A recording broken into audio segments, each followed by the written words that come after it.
I went through that deployment, and I had about 6 months of duty, being a sergeant of the guard. Basically, after you serve, man, the Marine Corps is like, hey, give him a place to go chill for a little bit. And so that was like my decompression time. But that didn't feel like decompression time. And the interesting thing that I realized throughout this whole entire process of boot camp and the Marine Corps, one place that we all love to go, we'd always talk about home. Home was hope. And when you went home, you felt familiar, you felt good. But something happens when a young man or young lady goes to war. You experience trauma at a different level than anybody else. You don't even have to go to war. You get shot at, anything. But I went down, when I got home, I couldn't really find home anymore. Home didn't feel comfortable. I had this internal anxiety that wouldn't shut off. And it would be anxiety, and then it would be depression. Anxiety, depression. And I was in a relationship for like 5 years. And right when I got back from Iraq, I just told the girl, I said, yeah, I don't need to be with you anymore. And I like emotionally disconnected. I didn't realize what was going on. I was drinking to try to feel what the heck happened. And I thought I was going nuts. I would cry out of nowhere. But I realized it was my body trying to heal.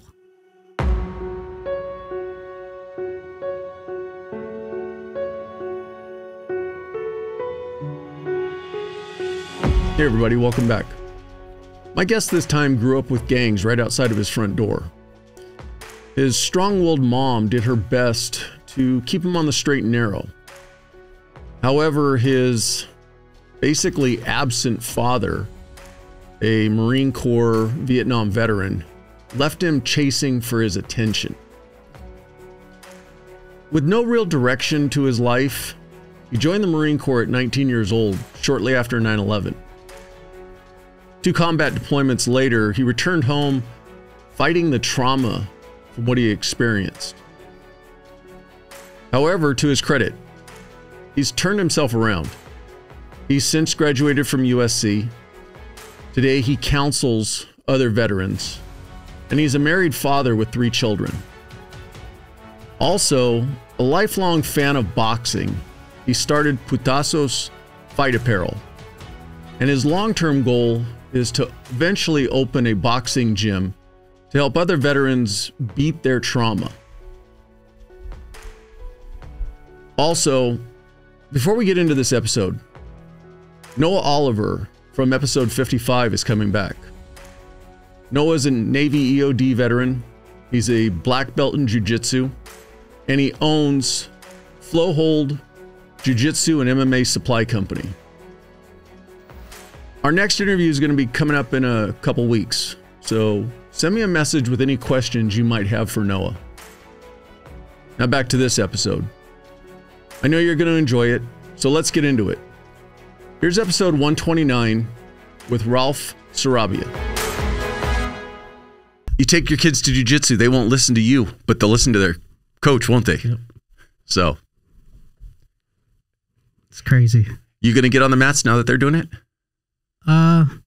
Actually, there's that Mexican dude that's there. He's a Border Patrol. Okay. He's married to Sam. They're like the owners of the Menifee one. I might know him by sight. I'm not sure exactly who it is off the top of my head. He's like, hey, you gonna come onto the mats? And I was like, oh man. And he's older than me. And I'm like, probably. Just I don't know if I'm ready just yet. And he's like, man, you got to come down. He's like, you'll love it. And I said, I'm more of a boxer. I said, I've been boxing since I was a kid. And he's like, I love boxing.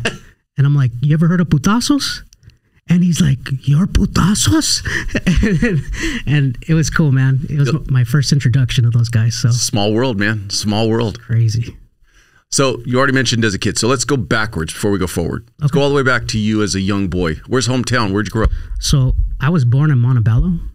I was raised by a single mom. It was my sister and I. So our whole existence, our whole life was in Pico Rivera. Okay. So living in Pico Rivera, right across the one of the main streets, we had Pico Viejo, all the gangs over there. But we were in the safe spot. That was a good place. It was a good place to learn about how to be a latchkey kid. You know, we don't have that no more, but my sister and I basically, dude, it's hard to pay attention because I can hear myself. Ditch the headphone. Ditch the headphones. Is that okay? Just throw them on the floor. Awesome. Yeah, I'm hearing myself talking like, sorry. So when you talk about the safe zone, is that because the gangs didn't venture over, or the neighborhood was more together and kind of kept the gangs away? It was more along the lines of the Pico Viejo guys were still in their neighborhood, and they're not going to want to mess with the kids. Got it. So yeah, it was totally safe. It wasn't bad, but being raised by a single mom, that's another story. You know, I think I was 3 years old when my dad left, and for a little boy, when their dad leaves, it's something that you will not understand unless you've been there. It's that abandonment that for a little boy, that's their identity. I mean, wherever Pops is, that's who they're going to most likely want to be like. And I yearned for that, man. So I ended up picking up other mentors, other older gentlemen that had their stuff, you know, their shit was spot on. For instance, I had my cousin, Eddie Ramirez, and he was LAPD. He was with LAPD. He was LAPD detective. And then I had my cousin Gilbert, all LAPD. But majority of our family was police officers. So I got to see what they were doing. I got to sit in with their stories. But at the end of the day, it was one of the most difficult times for me, was being raised by my mom. We didn't have any money. And for some reason, I took on the role as the protector. And that's a crazy place for a young kid to be. I have nobody to really emulate. And the pressure that I found there, it actually creeped up to me later on. There's a lot of underlying anxiety. But anyhow, I was raised by my mom. Keep saying that, sorry. We had food stamps. My sister and I would go buy freaking our little salalitos and our candies. Yeah, it was crazy upbringing though. My mom and dad separated. He lived in East LA and my mom lived in Pico Rivera. One of the most difficult things is that my dad would say he's going to pick me up. And my mom had to pick up those pieces because you got a wounded little kid. All I want to see is my dad. And he didn't care enough. He didn't care about me, is what I used to tell myself, that I wasn't important. So when that happened, it was intermittent where I'd go visit him. My mom and my dad, two completely different people. So my mom's conservative. She dresses very well. She was a hairdresser, so she had the style. You know, it didn't matter if you didn't have any money. She's like, Mio, there's no excuse. Present yourself well. Yeah, present yourself well. And so she was very strict. And obviously, this little kid, I don't need that. I don't need that in my life, right? Well, you thought you didn't. Yeah, I thought I didn't need it. But the one thing I could say is my mom sacrificed everything. You know, I thought my work ethic would come from my grandfather, and I believe it did. But seeing my mom go to work even when she was sick, before we'd wake up or when we'd wake up, by the time we'd come home from school, she still wouldn't be home. She'd be working, and she barely had enough money just to cover our bills. What years are we talking about? What year is this? I was born in 83. Okay. So 87, 88. And your sister younger or older than you? She's older. She's 2 years older. Okay. But here's where it's funny. So my mom, we went to Pick and Save in Pico Rivera, and you're dating yourself because it's now Big Lots, right? Yeah, right. So I was at Pick and Save, and I saw this beautiful, shiny, amplified Swiss Army knife. And this was, I never had that type of stuff, as a kid. I had the toys where the expensive G.I. Joes, the ones that bend. Mm-hmm. I was ones where they didn't bend. Okay. But I seen this Swiss Army knife, and my sister sees me eyeballing it. And my sister was a snitch. So I had to do it when she was around the corner, right?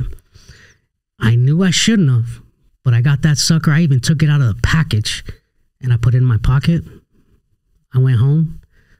I was excited and scared at the same time. So I get home. I think we're having my sister and I are having nap time, because I visualize I'm right on the pillow, and I take the pocket knife out from under the pillow, and I'm just looking at it, taking all the tools. And my sister goes, "Ooh," I'm telling Mom. I'm like, no. Well, she ends up telling my mom. My mom's like, "Get your ass in the car." And I'm like, okay. Takes me to Pick and Save. We find the manager. She makes me go to the manager and tell the manager I lost my head, and that I'm very sorry, and I'll do whatever I need to do to so this, because of the inconvenience, right? So I'm like, all right, cool. That was it. I'm done. Sorry, Mom. She's like, "Oh, you're not done yet." Yeah. So she makes a right-hand turn the opposite way of where we were living at the time, and she takes me to LA County Sheriff's Department. I did not know what to expect, man. I've never been in trouble. And she takes me up, and we go inside, and I'm just this chunky little kid, man. I usually would do right, but these two humongous police officers were right in front of me, and they looked so freaking scary, man. And I'll never forget, they got me. They put my hands behind my back. I don't remember if they actually arrested me, but in my head, I said they did, right? And I had to spend some time. So they took me in the back, and I'm like crying, "Mom, please, I'm sorry." And my mom said she was laughing and crying at the same time. I got to sit there, man, and I was like, do I want this? It scared the shit out of me, man. And I couldn't do it. I was like, you know what? The life of crime is not for me, right? And it scared the shit out of me to the point that I was like, I need to fix myself. And cool thing was, Mom still loved me. It wasn't, she's just like, you got to learn. You got to learn. So she beat my ass too, but that's, I'm always learning as a kid. Mom's supposed to do that. Right. But you said you had a lot of family that was in law enforcement? Yeah. So my cousin, Eddie Ramirez, he's been with LAPD. I think he retired after 30-something years, started working at the DA's office and Riverside DA's office. You know my cousin, huh? I do. That's cool. That's cool. Every time we'd go to a family gathering, I'd get so excited. I didn't want to hang out with my cousins. I wanted to go sit with that man, because he would be telling the stories, man. Yeah, I had this knucklehead, and we gave chase, and we got him, and just hearing all the stories, man, I was like, there's nothing in my life I'd rather do than that. But I knew, because he would tell me, you do something stupid, you're not coming over here. And so I tried to keep everything straight. I was that kid that was so scared to make a mistake. I guess my mom said, when I was doing an eye exam, that I failed the eye exam, and I walked away crying into her lap, and I'm like, "I'm sorry, I failed you." I think I was like 5. What the hell's wrong with this kid? But that's an interesting part of my life too, because being hard on myself was one of those things that I realized nobody else is going to be as hard on myself as I am, and I know where I want to go. And this is as a young kid. I'm like, nobody's going to push me. So, I ended up moving from Pico Rivera to Hacienda Heights. Okay. It was after the 8th grade. Why? Because my pants just started getting bigger and bigger, and I was trying to get the Ben Davisons like all my other guys, all my other buddies. My mom's like, hell no. So she ended up meeting this guy named Louis, and Louis, awesome guy, very loud, but he became our stepdad. Louis, one thing about Louis is he loved to drink. He wasn't a jerk. He wasn't mean. But then my mom started drinking, and that's when shit got real. Yeah. I didn't realize it, but Mom and Louis would fight every night, and having the cops come over our house, it was one of the most embarrassing things, you know. And I'm already in high school. I'm with a different crowd of people. I normally would have like spent most of the time by myself, but I had to push myself out there just to make some friends. And thank God I got a good group of friends with me. One of my best buddy, he's a captain for LA City Fire now. And he's one of those guys that he was important, but his dad was freaking amazing. In high school, Mr. Rodriguez is his name. And the only reason why I address him as Mr. Rodriguez is because the first day I met him, I said, "Hey, how you doing, Frank?" he was a freaking a ranger, and he's like, "Come here, son." He's got a cigar in his mouth, and I'm like, "Oh shit!" And he's like, "When you come in this house, when you address the man of the home, you call him Mister. It's either gonna be their first name or last name." And he's like, "You look him in the eyes. You don't look down." He taught me how to shake a hand, and he was freaking amazing, man. Going backwards a little bit though, you mentioned you kind of followed your grandfather as a kind of a role model. Was he close by while you were growing up to where you could see him on the regular, or did you not get to see him that much? It's funny. I was more of an observer, and it wasn't like Grandpa took me everywhere he went. He kind of didn't like us, you know, like keep the kids. He was a sweet man. Your mom's dad? My mom's dad. So we actually lived with my grandma when times got tough. And my grandfather, just the way he dressed, I used to see this little brute on the side of the sink. And he was a farmer, so he would just make sure everything was in order. Everything. I mean, his strawberries were the most delicious, bright red strawberries. And I think I got bigger hands now, but those suckers were so big, man. We had pomegranates, everything there, and I loved it. I loved just observing and watching a man just be a man, you know. And you're a little kid, like it's crazy. You don't realize what that is, but I was smart enough to know I'm going to take the best out of everybody. You know, since we were there, my dad was able to see me. I guess he was paying a little bit of child support too. And I'd go to his house. Now, my dad's house, completely different story. We're talking a studio apartment in El Monte. You walk inside and it reeks of cigarettes, old beer. That's what I remember, the smell of the old beer. And everything was in disarray. It was just messy. And I'd go over there and my dad would be like, "Hey, I'll be right back." And my dad would leave me there. I was so excited just to be there, right? So I'd watch movies. I'd smoke his Marlboro Red cigarettes. I'd play with his cocaine that he would leave on the counters. And being exposed to that was a completely different world. And now that I look back, bro, I am so thankful that I freaking saw that stuff. Because I was like, if I don't work as hard as I need to, this is where I will end up. And I didn't want that. You know, I saw a guy get murdered I was probably like 8 years old off of Rush Street.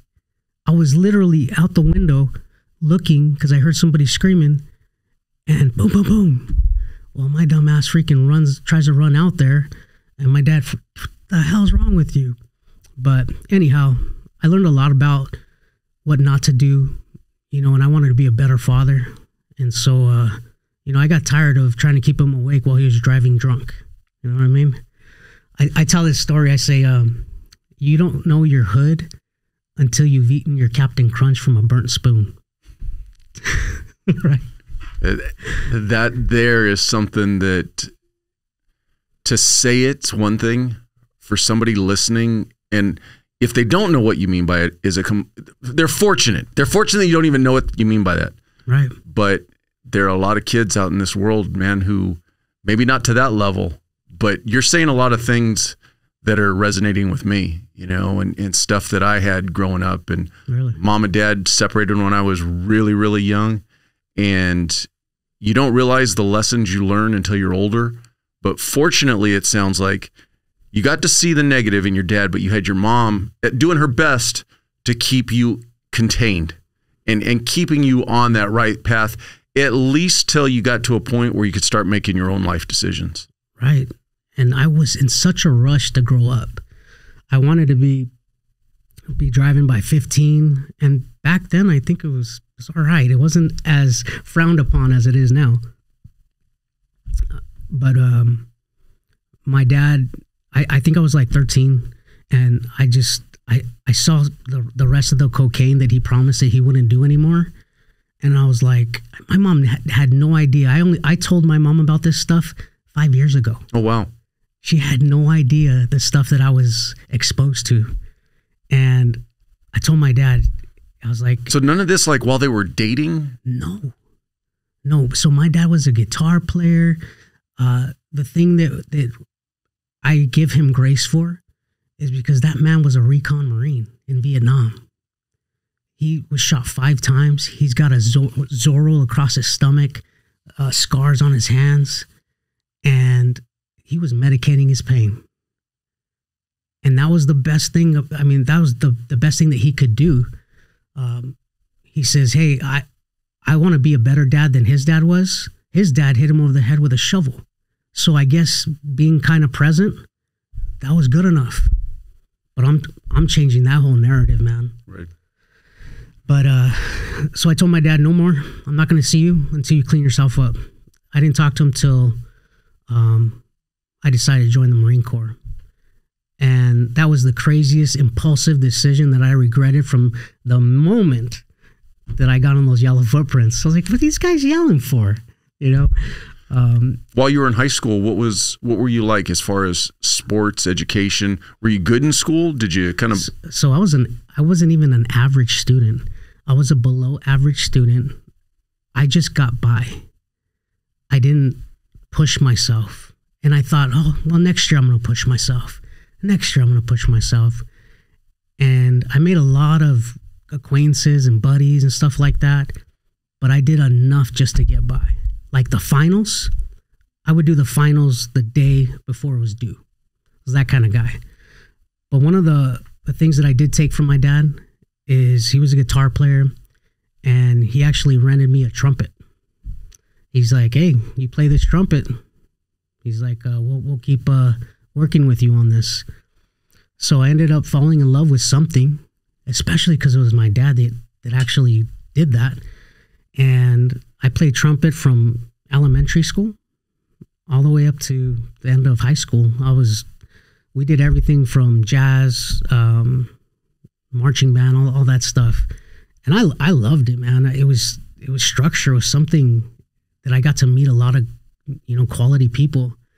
And it wasn't until, I went to Mount Sac and I tried that for like a year.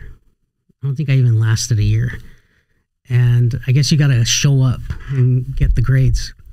But I decided, like, I already knew one of my finals was I was going to fail it. And all I remember is some young lady, she was sitting in front of me and she's like, oh, let me show you this. And she shows me a picture of her brother who's a Marine. And he was my age. And I'm like, okay. I saw it. I was thinking, I'm either going to end up like my dad or I'm going to go to the Marines and beat somebody. And I have never in my life thought about the Marines. I was petrified of the Marine Corps. We'd be passing San Diego, go to SeaWorld, and I'd see these guys freaking killing it on the side of the road. So I was like, oh, hell no. I went to the recruiter in West Covina, and it was right after September 11th happened. So I had all this 19-year-old, like I needed purpose. And I said, well, what better way? My grandfather was Army Air Corps. My other grandfather was a Korean War vet. And my dad, you know, so I said, all right, let's do it. Did your dad talk about being in the Marines fondly and his time in Vietnam fondly? I say that already based on the stories you're saying of how your dad kind of was not really there for you, but when you would have chances to talk to him, did he talk about being in the Marine Corps? Because to push himself to get to recon, I mean, that was quite a commitment. Was he proud of his time, and did he talk about it fondly? He did. I think I saw this the Blue Diamond with the Swift, Silent, and Deadly. And what I understood from what my dad shared, he didn't share a lot. Like, man, I freaking would pull on him. Dad, tell me about this. Tell me about, he wouldn't share. He'd just be scratching his teeth. And man, what I found out though is his father beat the living daylights out of him every freaking day. And he said, I wanted to kill him so bad. He's like, so he turned that pain into power throughout that whole process. And it wasn't until when he did share with me, I begged him what would happen. And I guess they were on a mission. It was just their squad, and they ended up getting 360-degree ambush. Chopper came down. My dad got hit. His buddies got hit. One of his buddies died. They get everybody on the chopper, and he lost 6.5 pints of blood or something like that. I got the pictures and all that stuff of him in the hospital. It's just, you know, it's some of the stuff I'm proud of in the sense, you know, he sacrificed for that. And so unforgiveness, man, it's still hard to this day. But we can talk about that part later, man. So you mentioned going to Mount Sac, which 98% of us from the eastern San Gabriel Valley went to after high school. But when you came out of high school, what were you thinking you were going to do as an adult? What was on your radar? One thing I loved to do was talk. And I said, I'm going to be a news reporter. And I thought I was going to do that, but it took schoolwork. And for some reason, I had no motivation to do school. It wasn't that I didn't have no motivation. I didn't have no confidence. My mom would say, hey, son, you're going to do amazing things. But as far as the follow-ups, I was like, nobody's going to push me for this, and I don't like it. So I guess that, you know, when a man doesn't like something, he stops, he quits. And little did I know, man, thank God. You know, I thought I was going to go to school for music, and everywhere I turned, it seemed like I wasn't doing good enough. And that you're not good enough, you're not qualified for this, so go somewhere else. And so my last stop was like, damn, if I don't join the Marine Corps, I'm more than definitely going to end up like my father. Did you consider any of the other branches? Hell no. Hell no. I would never. Hey, Army, thank you for what you do. Yeah. No, my dad was a Marine, you know, and the way he would describe it, that's a man's man right there. You know, their uniform, the way they stood tall with confidence. But boy, I didn't know it was going to take so much work to get there. I ended up on the Yellow Footprints. What year? It was 2002. 2002. I was 19 at the time. And we did the whole reception thing. They're throwing out our gear, messing with us. But it wasn't until one of the nights that I went, oh shit, I'm in trouble. How many nights in? It was 3, the third night. I don't think we've slept till this point. And there were grown men crying in the racks. I describe it to this day as a nursery. And when I saw grown men crying, I felt like a little boy, little kid. But when I saw them cry, I started getting scared because I'm like, why are they crying? And then I started crying. I just had one tear. That was it. But you know. But at 19, those grown men were probably what, 24, maybe 25? No, 20, 21. Some of these guys had full-grown beards, or you know, beforehand. I didn't know what to expect. I really didn't. And that was one thing with me. I knew that if I really thought into something, I would talk myself out of it. And this was one of those times. I'm so thankful in a sense, but I was like, I'm doing it. I'm doing it. It's so easy for people to say, hey, I'm going to do this. I'm going to do this. I'm going to go here.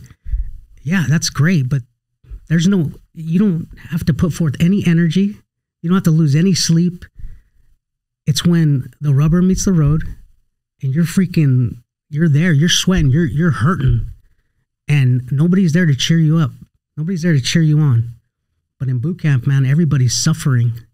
So I saw everybody else suffering, and I didn't realize how much stronger I was.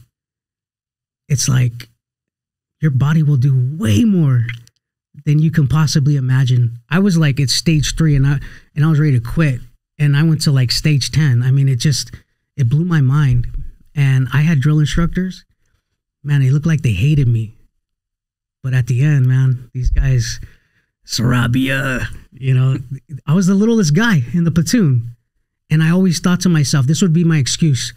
You have to always work 10 times harder.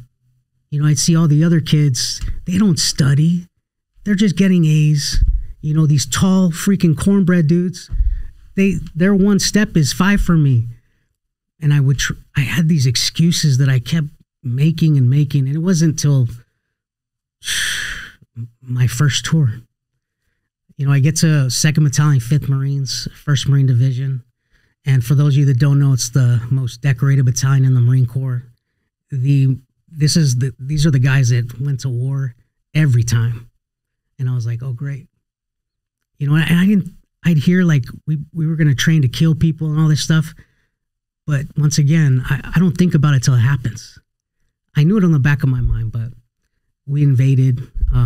We were in Kuwait for, Before you get into that story. Yeah. So from the time you went to talk to the recruiter until the time you were standing on the yellow feet was how long?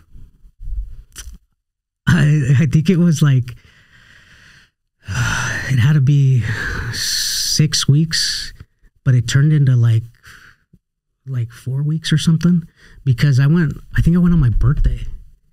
On my birthday, that's when I joined the Marine Corps. They said, hey, we got a spot. Do you want to go? I said, yes. And what were you thinking you wanted to do when you went into the Marine Corps? And did you end up doing what you wanted to do? I said infantry. But I knew damn well that I was like, I had to. I didn't want to be that kid. I'm going to go be a pencil pusher. If you're going to do something, like, man, go all the way. So little did I know, I go do boot camp. I get to School of Infantry, and that's when something clicked. I realized, man, I didn't like it. I didn't like any of it. I didn't like the training. I didn't like the work. You have to show up when you're tired. What kind of crap is this, right? And I was learning to be a man, learning how to be responsible, to show up, be 15 minutes prior. And I got to really see what true men are like. And it wasn't until that first tour, man, I think my life changed forever. I remember we took a commercial line from March Air Force Base, flew into Kuwait, like in the middle of the night, man. I felt like it's crazy. We get there, and as soon as we land, it just starts getting freaking hotter than hell. We're all sweating. We're wearing our flaks, and we step out, man. It's like these guys have freaking heaters that are blowing at 100 miles an hour on you. And it was almost like I felt like I was on a panic because it was too hot. But we ended up staying there for, I think, a couple hours, and they just picked us up in these buses. That music, the freaking Middle Eastern music's playing, right? And I'm just like, where in the hell am I? And they take us in these huge buses in the middle of the desert somewhere. We finally get off, and we're the boots. There's a few of us, and we're having to dig fighting hole positions. And but by the way, I ended up being a tow gunner. That was my official MOS. Never happened. I mean, that's not what we did. So needs of the military. Yeah, right. That first war was shocking in itself.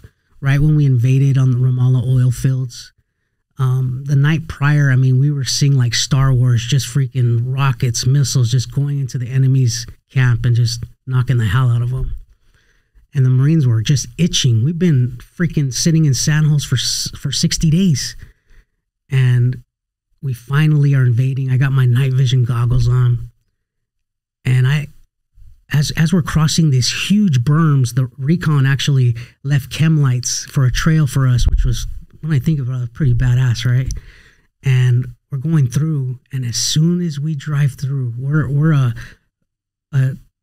freaking five vehicle truck team, and we're part of the heavy weapons. So we got machine guns, right? Mark 19s and all kinds of different weapons. They put the tows up there, but nobody used them. And as we're driving, we take contact, and I just remember one of our corporals going, "Gunny, Gunny," and he's like, "What?" And he's like, "Do you want us to go condition 1?" And he's like, "If they're shooting at you." I'm like, "Oh my God." That's what I remember, right? And I am so scared. Like even right now, as I'm talking about it, getting that trigger where my voice is getting tight. I need to drink something. Hold on. I've had another guest who went into the Marine Corps who's, and maybe this does come back to you. Do you think a little bit of you going in to serve, especially in the Marine Corps, was to try to impress your dad? Oh, that one hits me. Oh man. Yeah. Take your time. Take your time. No, that's a good one. That's a great question. Shit, I didn't know I had to think here too. Oh man, I'm pretty sure, man. Like, I think I was so deep down inside, I'm this little kid. Like, Dad, do you approve? Man, there's so many of us that have had to deal with that, and man, I've never been asked that question. Damn it. You mentioned that you finally got to talk to him when you told him you were going in the Marine Corps. What was his response when you told him you were going in? So just imagine he's an old veterano with the mustache, the pants, the shorts with the long socks. You know, that was my pops. And his hair slicked back, and you know, I said, "Hey Dad, I'm joining the Marine Corps." And he actually says, "What did I tell you?" And I said, "You told me that you did enough that I wouldn't have to." And he says, "What are you doing?" And I haven't talked to this guy in years. I said, "Well, I'm joining the Marine Corps, and here's my address, all that stuff." And yeah, that was pretty much it until I got called onto the quarterdeck, and I got the shit thrashed out of me. And they're like, "Good to go, Sarabia." And I guess my father sent a letter to my drill instructors and said, "You break them." He said, "You break them. Get them ready for war." And shit, they broke this little guy, man. I'll tell you. I think he gave the drill instructor cigarettes for me, like just, you know, doing that typical stuff. But it was right there and then our relationship started getting tighter because it was something that I could relate to him with. And my pops, man, at 18 it took, right? 19, I got to learn so much about the stuff that he went through. And he just told me, like, even before we deployed, he said, "Don't be a fucking hero, huh?" He's like, "You go in there, do your job. Don't be a hero." And yeah, so that's crazy. Good question though. So go the other side. What was Mom What was her response when you decided to join the Marine Corps? So mom, let's emphasize that she was very dramatic. Okay. She's a hairdresser. Everything's animated. And I didn't really think about that when I went to the recruiter and I'm like, hey, sign me up. And I ended up signing all the paperwork. It wasn't till I wanted to make sure that I was in before I go talk this shit. Oh, I'm joining the Marine Corps. I finally got like my date for boot camp. And that's when I told my mom. She was when it was in front of her. I'm sure it went smooth. Yeah. Yep. I remember I was like, oh shit. I go and I give her like a soft, like try to pacify her in the beginning. You remember when you said that I could do anything, right? And she's like, what did you do? And I said, wait, let me tell you. And I ended up saying, well, Mom, I joined the Marine Corps. Ran out of the room. No, it was at her hair salon it was called Curl Up and Dye, by the way. And I remember she was doing one of her clients and she just stopped and she's like, what? And then she starts crying and all the ladies go and I'm like, Mom, it's okay. And she looks at me like, she's like, you're making a good decision, but it's going to be scary. And, and it was. When we invaded Iraq, I got a letter and my mom wrote this little thing that said to me, oh, keep your windows up, okay? Oh, man. Thank God I had my windows up. I remember we got to, as we're invading, it's the first time I freaking seen dead bodies. I mean, I seen all of these soldiers, the enemy, whether they were killed by us or they're killed by air. These guys, I mean, just the smells, the things that, man, a little Southern California kid, I didn't think I was gonna ever take those images away from my head. I'm seeing torsos. I'm seeing torsos with the puppies that are trying to eat these dead bodies. And I kind of I saw it, but it was like I was playing a video game or something. I tried to desensitize myself. I didn't know what I was doing, but I knew I had to be brave like the rest of these guys and not make any facial. And they're all, in their head, they're all saying and doing the exact same thing. I guarantee you.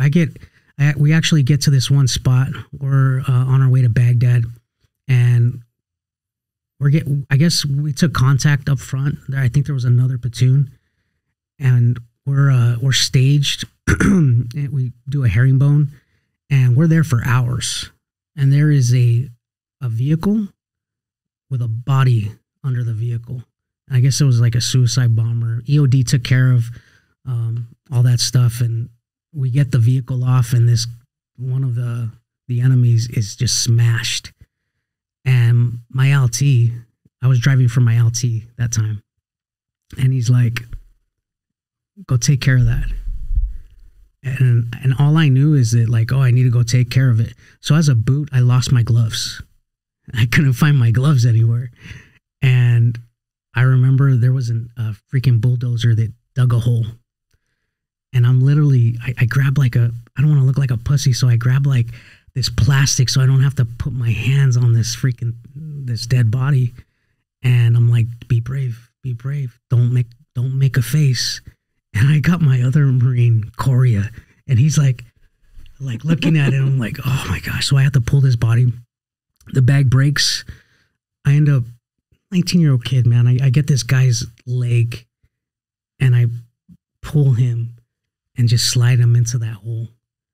And I'm just like, well, this is going to be different. Like I did not know what to expect. We take contact throughout that deployment. And that deployment was cake. It wasn't until that second one.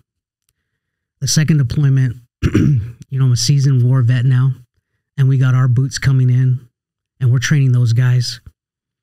And we find out we're going to a place called Anbar province, Ramadi, Iraq. And just like before, I know, we're going to go in combat, we're going to see some stuff, but I didn't know that we were going to relieve the magnificent bastards. And that was 2nd Battalion, 4th Marines. And it was like we get there and we have to do left seat, right seat. And I'm in the gun. I have the 240 Golf machine gun. And this is our first time going into the city. And one of the corporals is like, you better fucking shoot. You see anything, you fucking shoot. And the looking at him, that scared the shit out of me because that was a different look. It was a look like there's no life in him. And I said, yeah, I'll shoot. I'm like, man, it's probably going to be like the other one. There was that naive part about me. Even though I was a corporal and had my guys, I remember just driving down the road. You smell like this kind of like cinnamon type of smell, the smell of burning trash, right? You have kids playing on the ground, playing on the sidewalks, and you have freaking bullet holes everywhere, and I'm just like, it's so surreal. I'm watching this, and we were warned like, hey, freaking keep your eye out. And all of a sudden, man, I hear like, what the hell? And he's like, fucking shoot. And he's like kicking the shit out of my knee. And I'm like, all right. One of my biggest fears since I was a little boy, I don't want to kill anybody. Yes, I'm a freaking infantry Marine. But number 2, I don't want to kill kids. I knew for some reason that would haunt me. And I'm looking and everybody starts taking contact. And we're getting RPGs, IEDs. We're on one of the most famous parts of Anbar province called Route 295. I'm getting hit. And it takes me a minute, like a few seconds, because I'm like, I see tunnel vision. And I can't really figure out, like everything just starts getting foggy. I'm like, oh no, don't fuck this up. Because it wasn't about me at that moment. I really came into myself and been like, no greater love, right? And I just pulled that trigger, man. And I never knew the power of pulling that trigger. It was like I had a steel protection over me. The more I freaking put rounds down range, the more I felt safe. And so we had one of those little thin shields on the Humvee, a little shield up top. But if anybody wanted to hurt us, they would. So we go in this firefight, and I don't see anybody at that moment, but I start shooting to the ground. Because at least if I don't have a target, that guy down there, the one that's telling me to shoot, I do a couple round bursts, whatever. And then we see these guys, brand new tennis shoes, running the enemy. Our whole platoon made sure we took care of stuff. And you think like you would feel something. The only thing I felt was the tightness in my throat. My freaking stomach was turning. I couldn't breathe. It was like shallow breaths. And I'm shaking, and I feel like my legs just want to collapse from under me. That's when I knew really, really what courage is. You could be the most scared person on the planet. And I'll tell you what, that was one thing about me. I was like, oh, man, I was fucking scared. I'm not going to tell the guys under me, but I've never been so scared in my whole entire life. You got rounds coming down range, and you're supposed to go look and see where these knuckleheads are. But I realized that courage is when you're scared out of your mind, but you're willing to stand up. And that was a part, bro. Woo! Man, getting in my first firefight, they want us to lean down or squat down and, just keep a little bit of our head just so if these guys are snipers are up top. But when we start getting shot at, and I'm supposed to stand up and be exposed, that takes balls, man. I didn't do it because I had the balls to do it. I did it because the guy down there is going to fucking shoot me. Right? So I get in there, man, and start shooting. And little did I know that for the whole next, I better stop there. For the next few hours, it was insane. I mean, we're getting ambushed left and right. And we get back to our safe zone. I was at Hurricane Point. And Hurricane Point is like this little compound right next to the Euphrates. And we find out within a few hours that our CO, this is going to trip you out, our company commander, that led us for the last 7 months, that we're going to go over there, we're going to kill bodies, do all that stuff. One of the biggest leaders, he bitched out. He literally went to our lieutenant colonel, and apparently he just took his rank or whatever off, and he said, I can't do this. So we find out, all our boots find out, that this place is so bad that even the captain of the Marine Corps is quitting.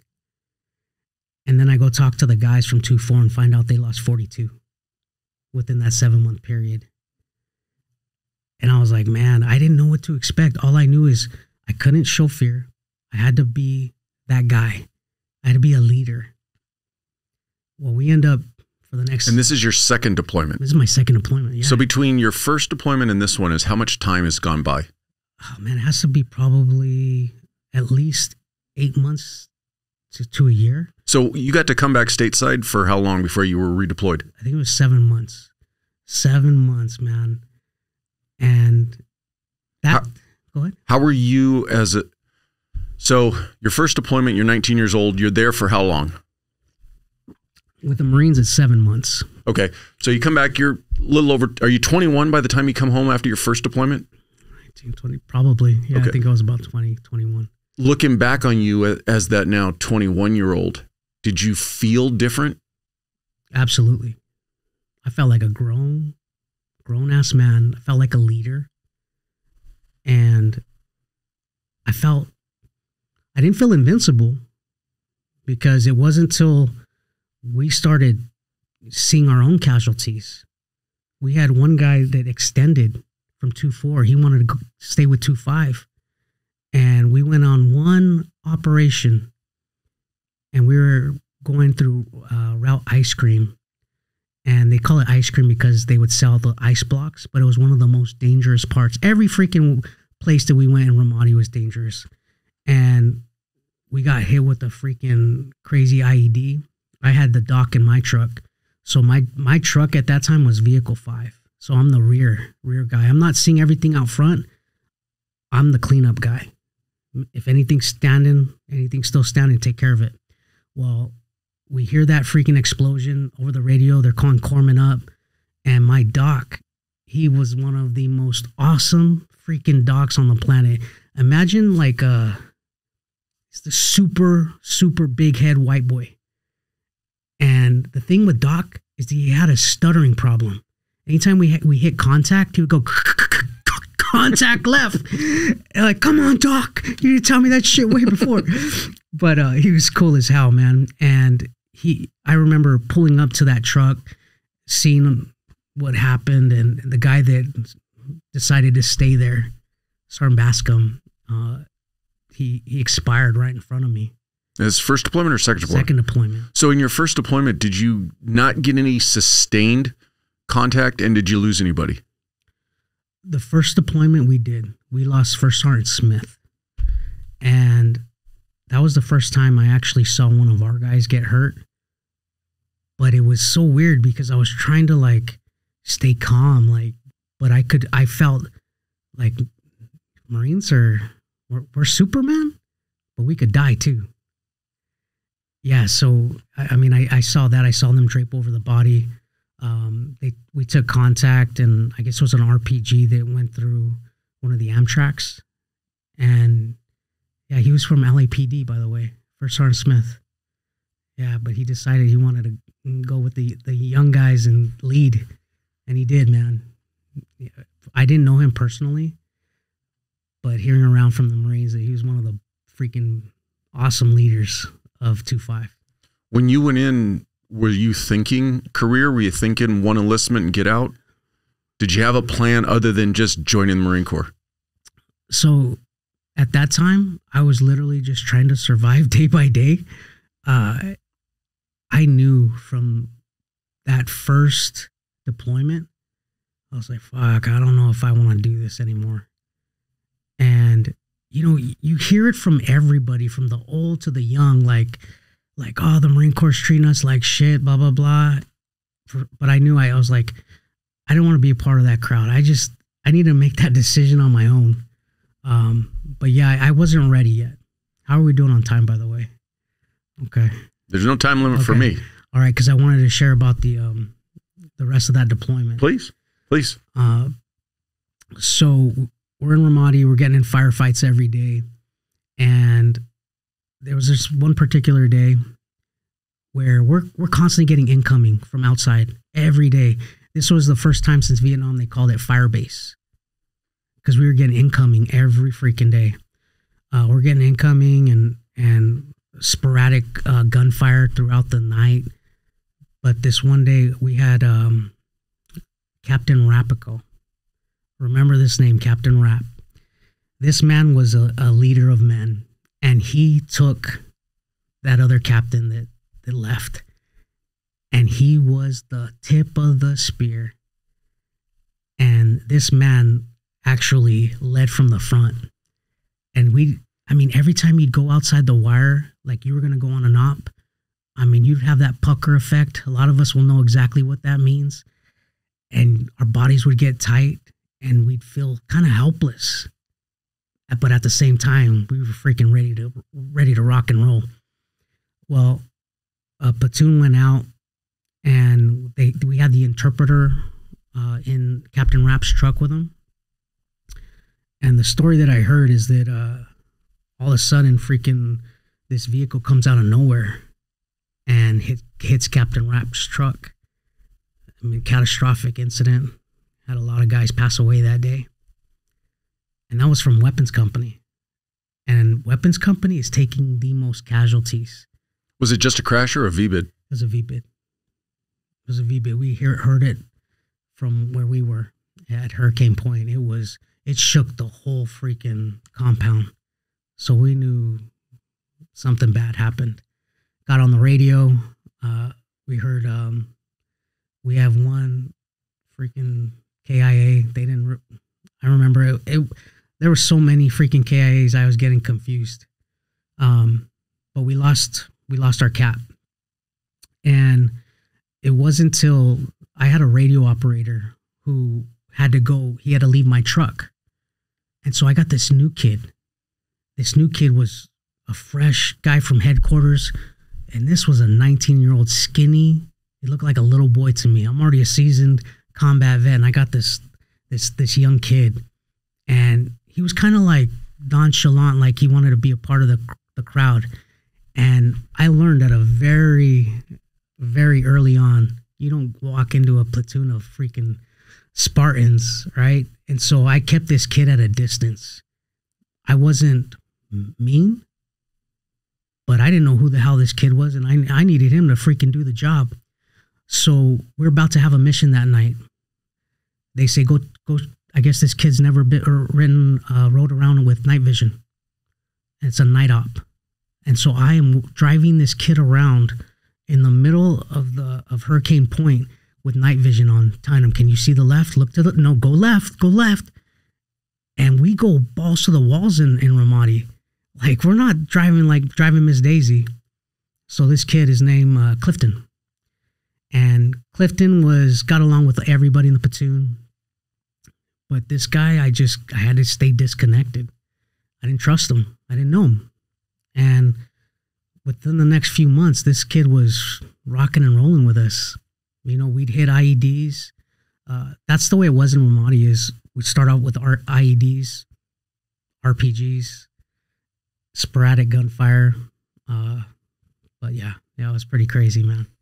So this deployment was crazy, and I didn't know what to expect. Obviously, we talked about 2-4. We talked about all that stuff. I'm training my driver, and my driver Clifton we go on our first op, and you know he's doing great. Throughout our deployment, this is my new driver. Excuse me. And we start losing more guys. freaking traumatic in itself. But I never in a million years would have thought the 360-degree ambushes. I remember like what my dad told me, and we got word that we were going to get hit by the Mujahideen, and they said that they brought Al Jazeera. We got this stuff from our what are they called? Intel guys. And they're like, hey, they want to hit you. And I'm like, fuck, I don't want to go out. And I honestly, like, we were getting firefights all the time, and near-death experiences. I'm on one of these missions that I went on. I freaking, we're driving, and all of a sudden, it's like the lights go out. And I end up on my back, and there's guys screaming. I didn't know what the heck happened. My ears that are there, I can't hear anything. I feel battery acid in my mouth. My face feels like it was on fire. Like, I'm like, what the heck? What's going on? And we got hit with a freaking daisy chain 155 rounds together. I didn't know how bad that was. I got back in the gun, started shooting, and it was crazy, man. Like, I was so dizzy, nauseous, and we ended up driving to another base. That's what we were doing. We had a mission going to combat outpost. I get hit and finally get to our spot where we were at, and my freaking truck is peppered with shrapnel, except where I was standing. It was like the silhouette where I was standing was protected. I had a lot of crazy stuff like that, you know, and that was one of the things that I did have is I did have my faith throughout that deployment. I pray with my guys right before we go out.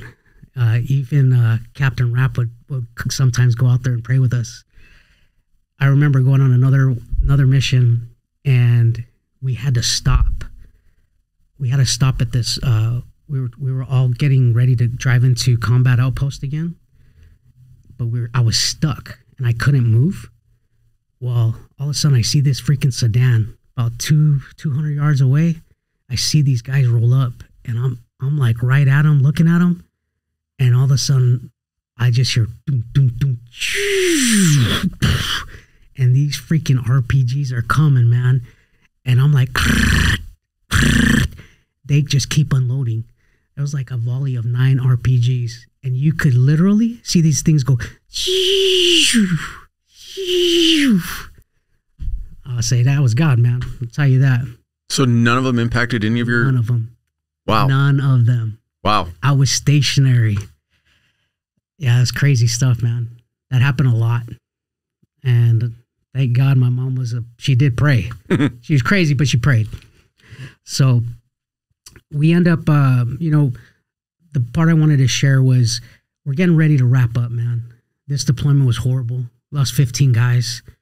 And I lost a really good buddy, one of my roommates. His name was Langley. Langley was kind of like they used to call him like a tari kind of guy, you know, but he was a badass 50 cal machine gunner.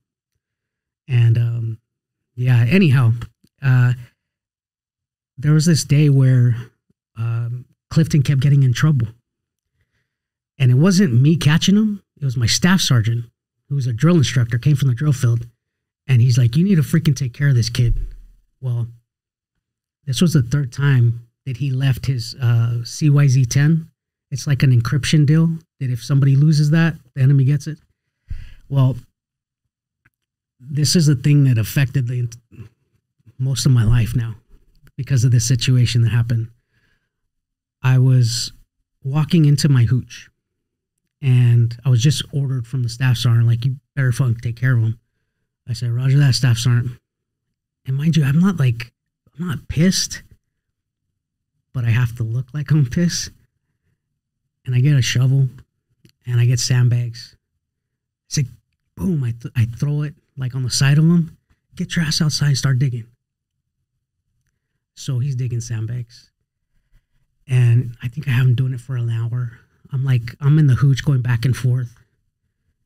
And he tells me, he says, Corporal, he comes back. He's like, Corporal, can I go zero in the 81's platoon's radios or get the comms up? And I'm like, all right, go. And he goes. And 81's platoon was like on the outside of our hooches. And that's normally where we're getting hit all the time. And all of a sudden I hear doom, doom. Our whole freaking building shake. And I run outside. And we now have another captain. And he's seen who I was. He knew who I was. And I said, what's up, sir? What's up? And our guys are just staggering out. I'm putting guys with the rest of the Marines. We're like triaging these guys. An incoming mortar round hit. When I went around the corner, there was a body. And it wasn't a full body. I didn't know who it was. And I'm like, who the fuck is this? And I look and it's Clifton. Yeah, that right there for me it brought me to want to commit suicide. It brought me so much guilt, man. But that readjustment process is the most difficult. So I had to pack his stuff. His mom asked me, was it bad? Did he hurt? I said, I'm a 21-year-old kid. But a war dog, that's, no, ma'am. It was quick, But I went through that deployment and I had about 6 months of duty, being a sergeant of the guard. Basically, after you serve, man, the Marine Corps is like, hey, give him a place to go chill for a little bit.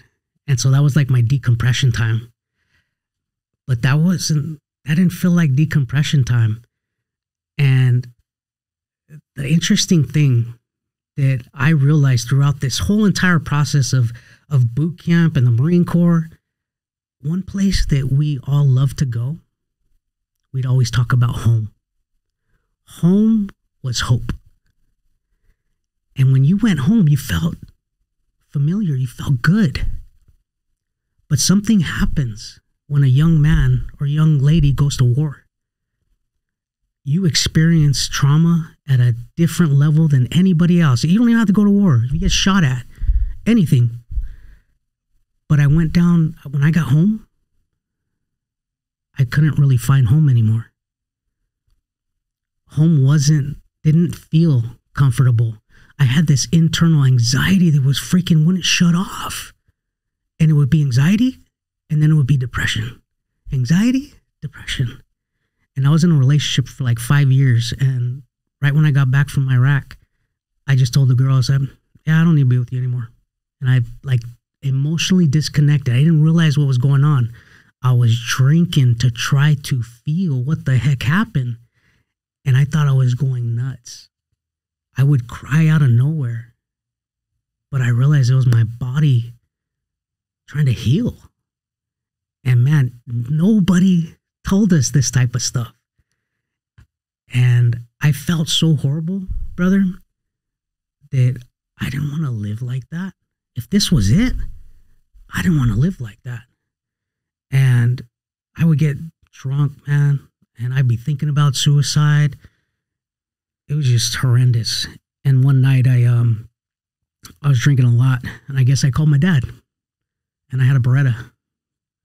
And all I remember is I put it to my head, and my dad walked in. And my dad don't even live nearby, but he disassembled that weapon. I was like, oh yeah, he's recon, Yeah, and it was I had a lot of close moments like that, man.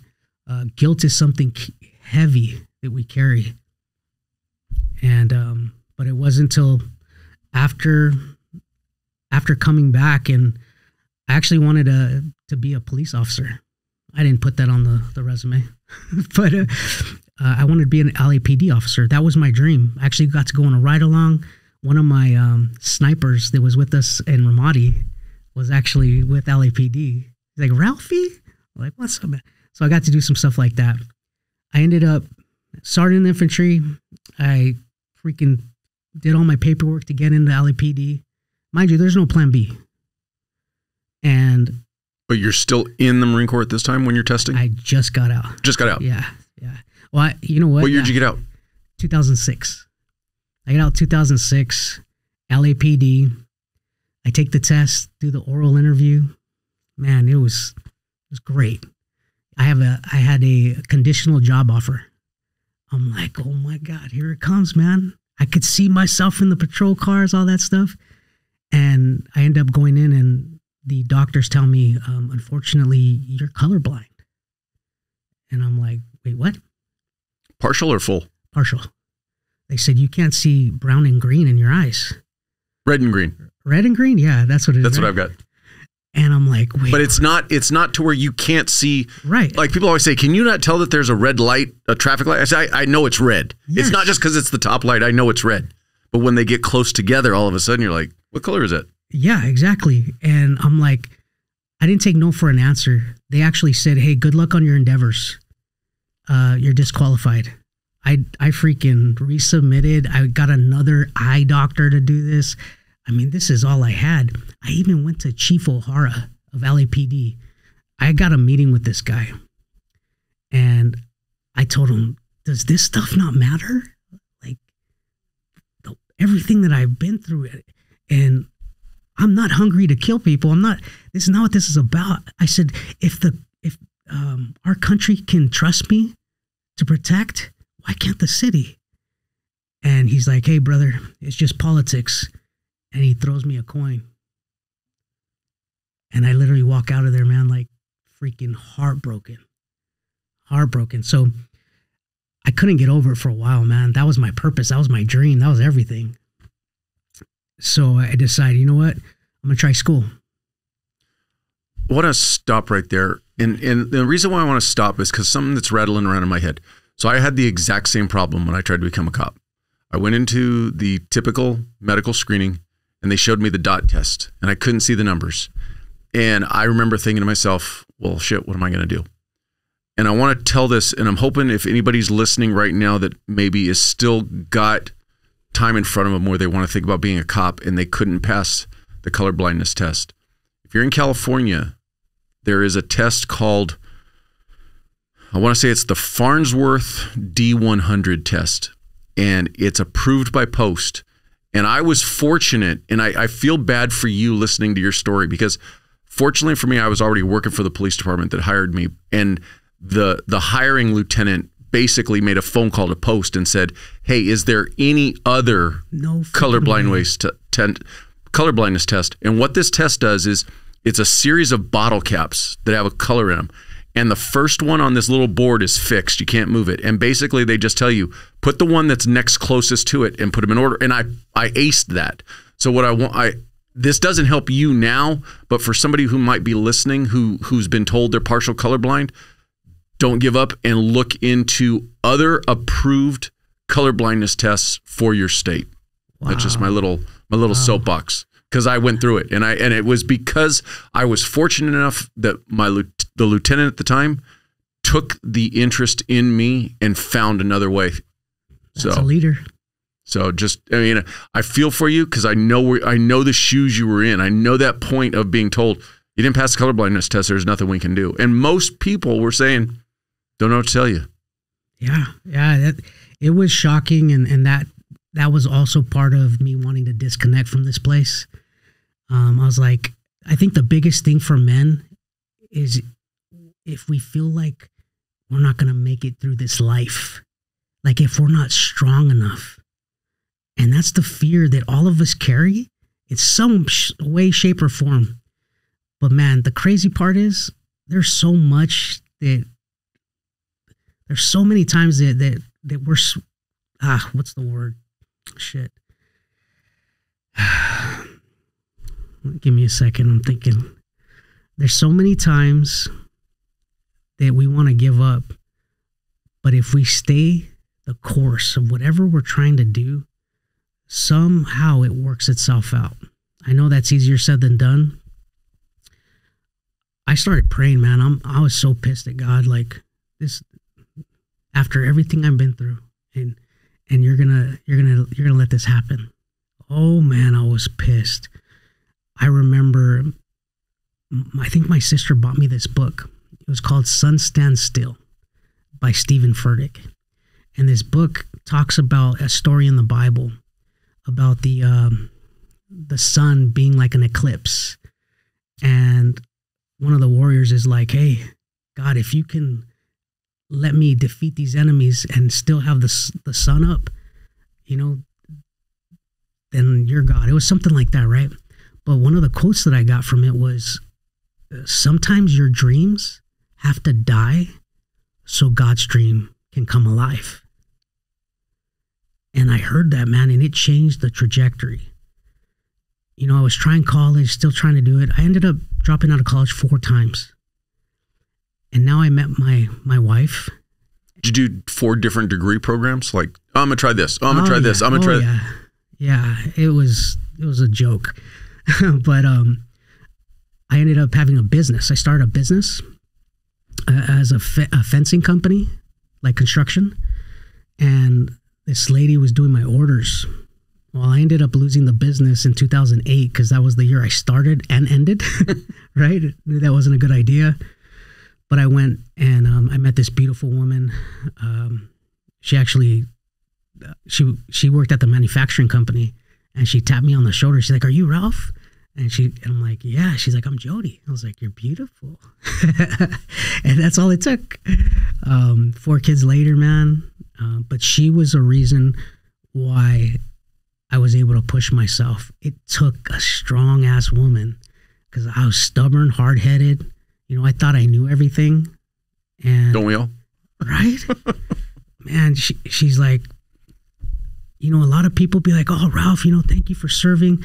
You know, hey man, it happens. It's your TBI, right?" And I made the same excuse. And then I was like, this is not normal, Ralph. You can't be doing that. And my wife told me, she says, "You're either gonna quit complaining or you're gonna figure out a way. What are you gonna do?" And I was like, were you still drinking heavy? No, at this time I'm getting ready to, you know, I'm starting to have kids. Like, yeah, it's not no bueno. So I end up figuring out a way to retain information, and I was able to get my bachelor's in psychology. And the story behind the bachelor's is I started getting help. That was one of the most difficult parts for me because I wanted to be a cop. And I knew being a cop, I can't have no record that says, you know, but I really needed help. And that help was a lady at a vet center. I walked in there, I was done, man. My eyes are freaking like this. I'm like, I don't know what the hell's happening. My body's doing all this crazy stuff and I can't sleep. And she was so sweet. She wasn't even combat vet. Sometimes vets will be like, well, they don't know what I'm dealing with, you know, or if they're not a cop, they don't know what I'm dealing with. It's not even about that. It's about getting this stuff off your chest. I just had a guest, Tom Coughlin. He's a retired New York City cop, and he's now a psychologist who treats first responders and veterans. And he said it best. He says, if you go down this road of trying to say that my therapist has to know me, has to be able to relate to me, then if you follow that to the nth or the end of that road, then what you're saying is the only person who can treat you is you, because that's the only person who's lived your life. Right. And then he said it best. He goes, how's that working out for you? You know, stop holding on to this thing that somebody has to be able to relate to me to be able to treat me. No. It's an excuse, brother. It's an excuse of fear because you don't know what you're going to find out. And we're all scared to face that devil, man. Because when you have to face that devil, you already know that you are going to feel the same exact feelings, whether it was a gunfight, whether it was some type of crash, something, you're going to feel the exact emotions. And so anyhow, the whole thing with the bachelor's in psychology, I was like, you know what? This is something I can do. Little did I know, man. I ended up trying to go for a master's. I was like, shit, if I could get a bachelor's, I could get a master's, right? But mind you, I got my bachelor's on academic probation. Hey, but I still made it, you know? Nobody's asking me.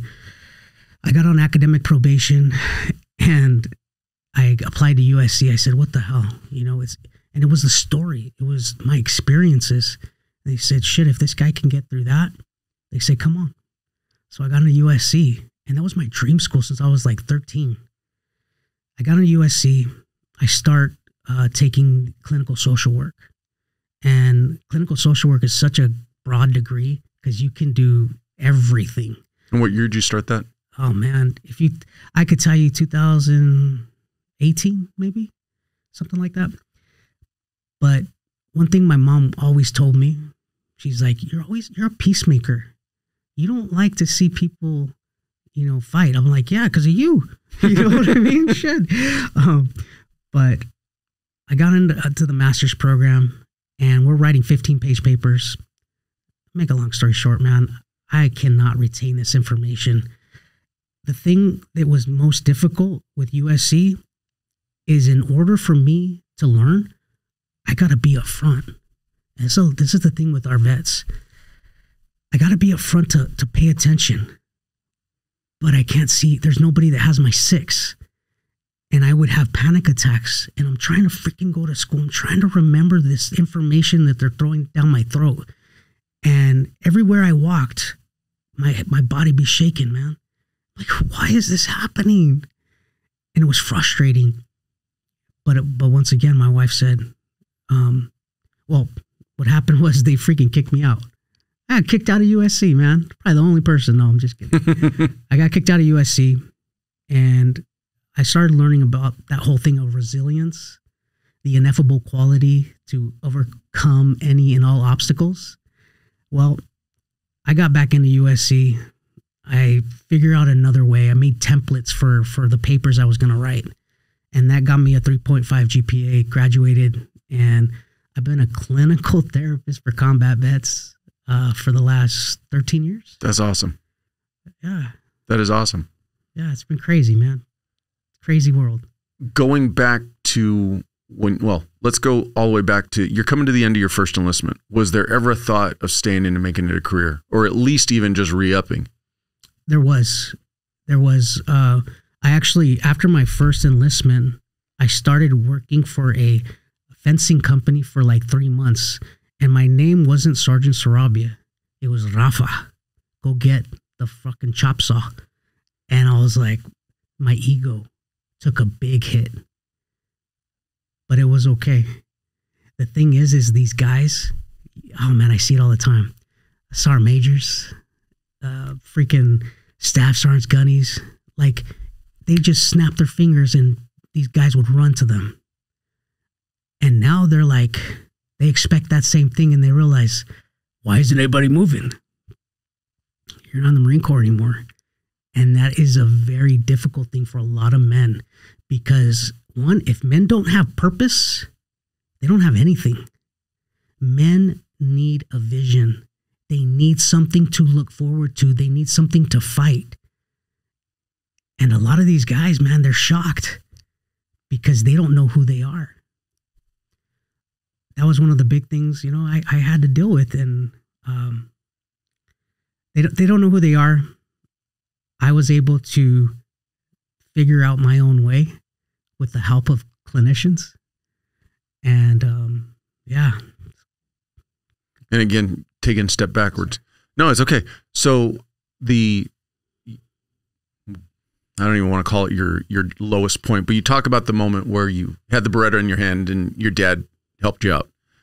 But leading up to that, were you talking with any of the other Marines that you had served with? And was anybody in your ear about, hey, maybe you should go talk to somebody? No, because I carried a lot of guilt. And when the guilt I carried, I don't deserve to talk to anybody. I isolated myself. And I'm not the only one. There's people listening. You isolate. You disconnect from people. And I've seen it. I've experienced it with other guys. It's just one switch.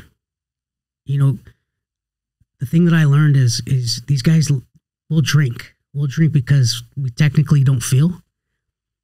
But a lot of these guys that commit suicide, they're not thinking of the consequences. They're not thinking of their children at that moment. they're not thinking of anything. And they make that move. That's why, one, you gotta go ask for help. And it's not about you. It's not. If you have a family, think of them. If that motivates you to go take care of yourself. Because at the end of the day, you are so vital. You're so important. If you have breath in your lungs, there's a reason why you're here. I truly, truly believe that. And a lot of guys are so down on themselves. They feel like they're not cutting the mustard. Well, who told you that you're not? You have to come to a place where you have to be your biggest cheerleader. Literally.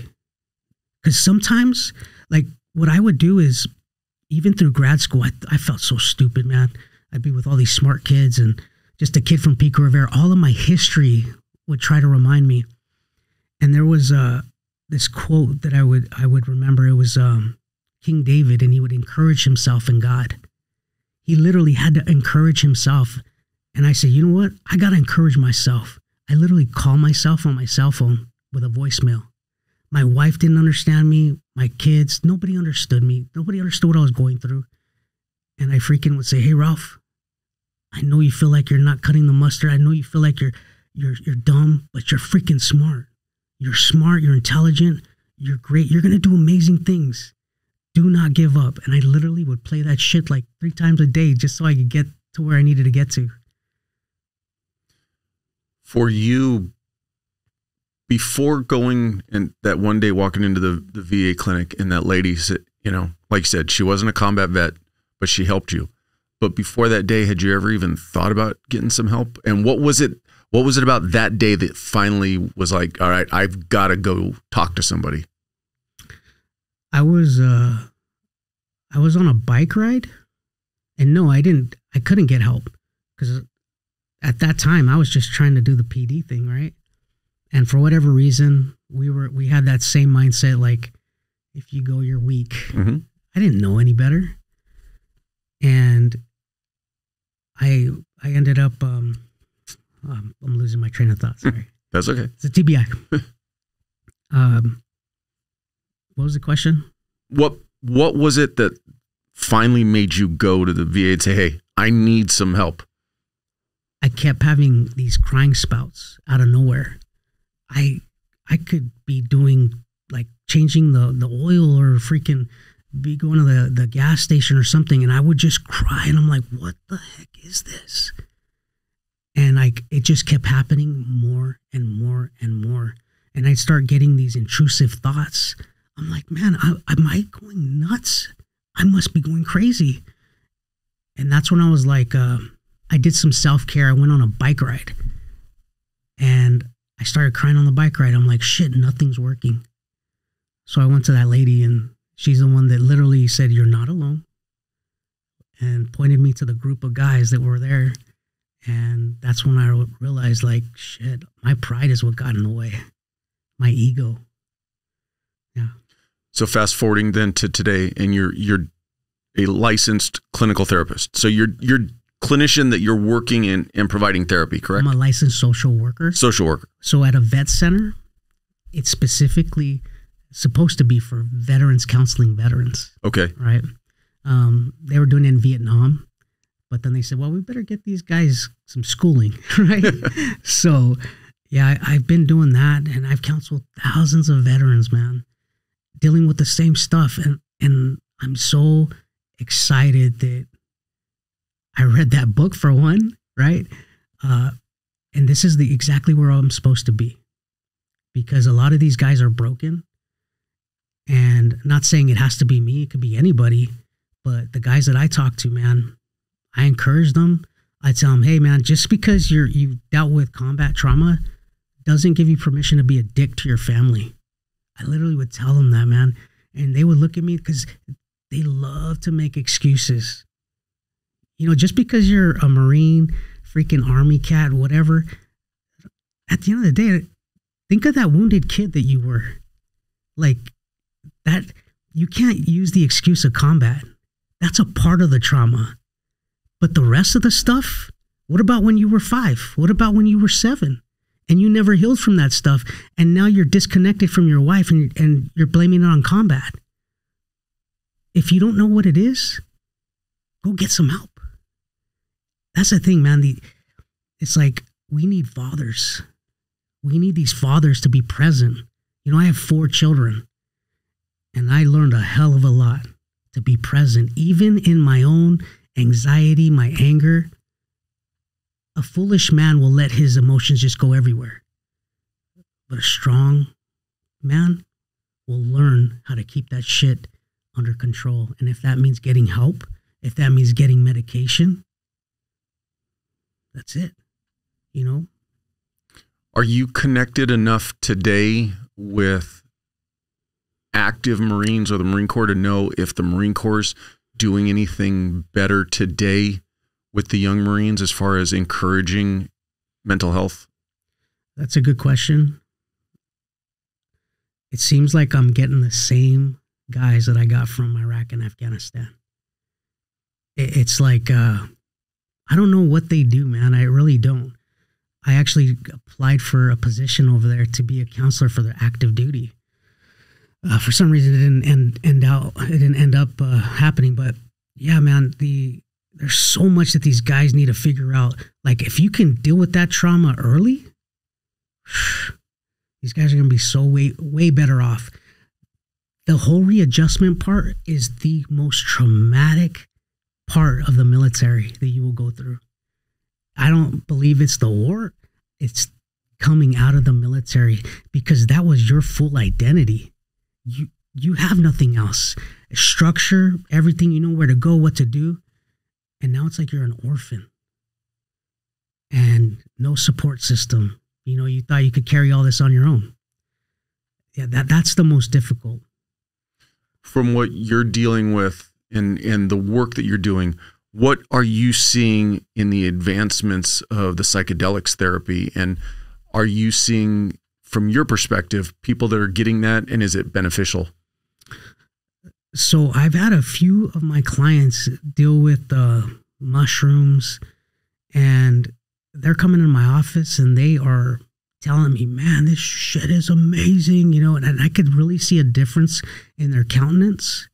But this stuff, they're not being monitored by doctors. And I noticed one thing with the mushroom guys, the guys that are doing mushrooms, is they have to take more and more doses. Like, I already see the hook, man. I'm like, I don't know about that one. There's that one in South America. I forgot what it's called. It's that drink. There's so many different groups and organizations that are doing it now, and I'm hearing positive things from veterans who are doing it. But I just, you know, I maybe need to try to get a doctor or somebody on here who actually runs one of these programs so they can talk about what it does and what the benefits are. There are some people that people that we know are that have some connections, but I love that part. I mean, any type of, you know, psychotropic something or other that's gonna take you from being a 10 to a 6 just so you could be with your family. It's not forever, but it's something you could use for now. And, you know, the only thing is that the VA needs to do better when they talk about the medications they prescribe. And the reason why is there's a drug called bupropion. It's like a mood stabilizer, and they prescribed it to me. Well, when you're a guy with TBI, sometimes you forget to take it, and it was supposed to be taken on a freaking daily basis. Well, I didn't realize it, but it was about 2 weeks. I'm already a counselor for these veterans, and 2 weeks are going by, and I'm just getting more and more emotionally disconnected. And then they say, hey, you might have suicidal thoughts as a side effect. Well, tell me why after 2 weeks I am contemplating hanging myself from my kids' swings. Like, it was like 100-mile-per-hour wind was being thrown at me. And thank God, man, because I want to speed this up, but I was about 3 feet away from the swings, out of anywhere. Why in the world would I want to do that, right? But as I'm taking that next step to go freaking do it. My little girl calls me and says, "Daddy, where are you?" And I was like, oh my God. I went back inside. And had you just been forgetting to take the medication? Yeah. Just forgot to take it. You know, it didn't seem that important, right? But I talked to my doctor. He's like, you can't be doing that. Well, there should be a lot more, take that a little bit more serious. Let's take a more positive turn. Let's talk about Putasos. Hey. How'd that come about? I know you mentioned way back when that you've been boxing since you were little. So how'd you get into it? So the whole thing with boxing is it's been my favorite sport to watch. I would watch it at my grandfather's, and my father actually took me to Resurrection Boxing Gym off of Lorena Street. And I remember seeing... Was your dad a boxer? No, but he loved boxing too. But I loved boxing. I loved how Oscar De La Hoya from East Los, you know, and my father from East Los, I carried all of that. And I learned about fighting like a Mexican. And it was that what do you call it? Chismoso? Not chismo. Anyways. Machismo. Machismo, yeah. And just being able to go toe to toe with guys. Being a nice guy that I was, I never shared my feelings. I always kept shit inside. But when I got in front of a bag and start throwing putazos at these bags, man, that's what felt good. That's honestly, at the end of the day, that's what saved my life. My mom actually, she let me go to a South El Monte boxing gym with Benny Lura, and he taught me the fundamentals of boxing, and I fell in love with it, man. I would perfect what I knew. And even in the Marine Corps, people thought I was small, but they didn't know the hands, man. They didn't know the hands. And it was one of those things that, to me, that's what took away my anger, my anxiety. Whenever I get pissed off, even today, I'll put on my gloves, man. It's better than drinking. You know, I'll throw my gloves on and keep hitting. So the thing was, man, I'm like, I want to start an apparel company, just apparel. And so I did. You know, I told my wife what I wanted to do. I'm very attention to detail, like the details of a logo. It took me a while, but I came up with the logo, and the way I branded Putasos, there was a lot. The very first thing I did is I hired an attorney to trademark Putasos. I spent $1,000 on something that I had no idea if it was going to work out or not. You know, sometimes we got to take that risk. And I was all about it. So I got it trademarked. I got the logos. My wife and I put them on Instagram, and within 48 hours, we sold like 150 of them. And that's when I was like, T-shirts? Yeah. Just T-shirts, man. And I was like, oh shit, this is cool. So we ended up getting more. And then we ended up getting more. And I was like, well, these shirts are going to sell if I go to some boxing matches. And there's a freaking awesome guy. You guys got to follow his podcast too. It's Popeye Ray.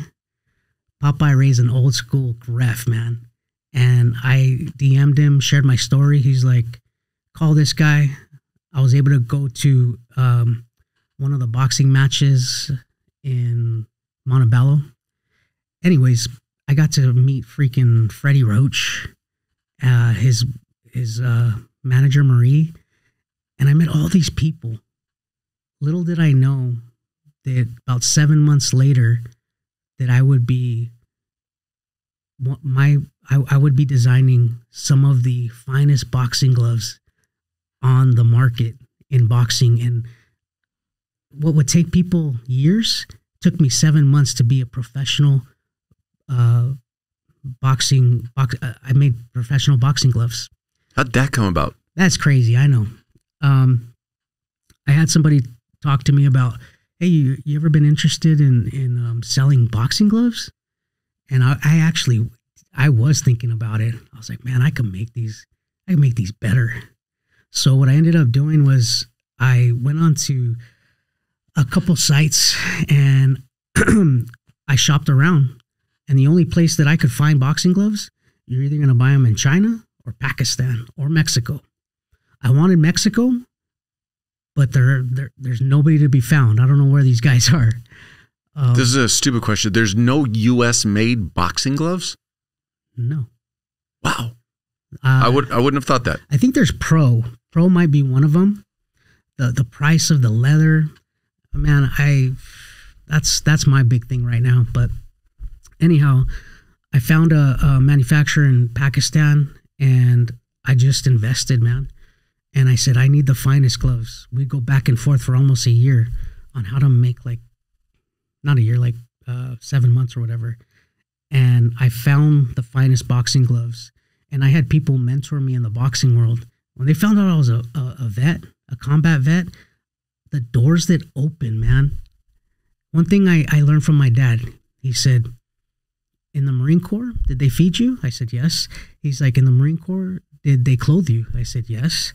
And he's like, well, just remember this. Just because you're a combat vet, nobody owes you a fucking thing. Nobody owes you shit. Don't expect it. So that was the best advice, man. Like, everywhere I go, like, hey, I'm just here, man. I make these gloves. Would you like to see them? And I had Eddie Robles, all these guys try on my gloves, man. They're like, these are freaking good gloves.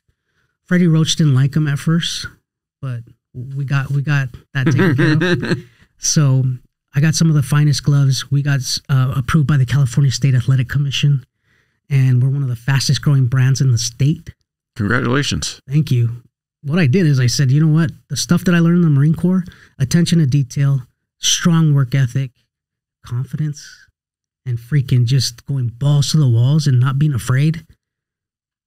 That's all I needed, man. And when did you kick off the company? I kicked it off in May of 2021. And our site is putasosfightapparel.com. And our Instagram is Putasos Inc. And the whole thing with Putasos is, the way I branded it, we throw Putasos at PTSD, anxiety, depression, and whatever would hold you back from being the best version of yourself. Our whole brand is all about mental health. You know, when I was hitting that bag, that was saving my life. I said, why not do this for other people? And we just started selling. Now we're at a place where we have a marketing director. We have people that are on our team. And I'm like, I never in a million years would have thought this would have happened. But I also did something else, man. I'm a federal contractor. The same day that I did, because I'm crazy like that, I said, you know, I have a family, college, my full-time job. So I applied to be a federal contractor during COVID, selling PPE supplies. Well, I didn't know where this was going, but I ended up getting to work. I have contract stuff with DOD. Anything that has to do with federal government, I can sell. I utilize what's called a service-disabled veteran-owned small business, and the federal government sets aside $19 billion a year for us annually. And so I said, let me go try this. And I've been working at this for 3 years, little to no profit. But I see the end goal. I think the real money's when you got to be patient, man. You know, fast money don't last long. So yeah, I've been doing that. I've been working with the county valet, supplying industrial supplies to Martin Luther King Medical Center. But I got a team of guys. I got combat vets that are helping, man. So I'm stoked, man.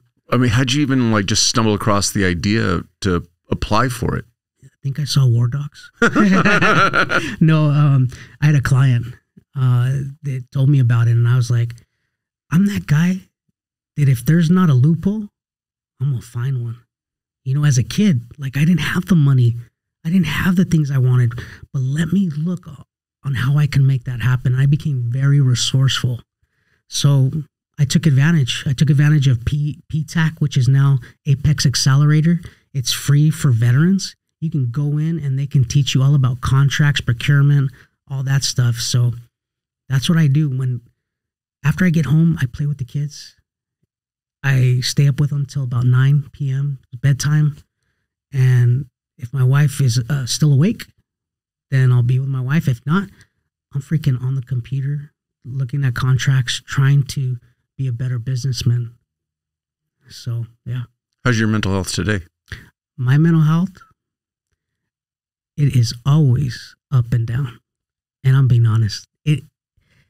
Is it a lot better than it used to be? Hell yeah. The big one was the guilt. What I tell guys now is they'll tell me, man, I lost such and such. And, you know, it should have been me on that truck. And I'd say, man, and what I do is I would give them a disclaimer. Hey, I'm just working with you, so don't hit me. And I'd say, hey, man, so you wish you were on that seat, but you gave your buddy that seat, right? I said, did you go to Leavenworth for that? And they'd say, excuse me? I said, did you go to Leavenworth?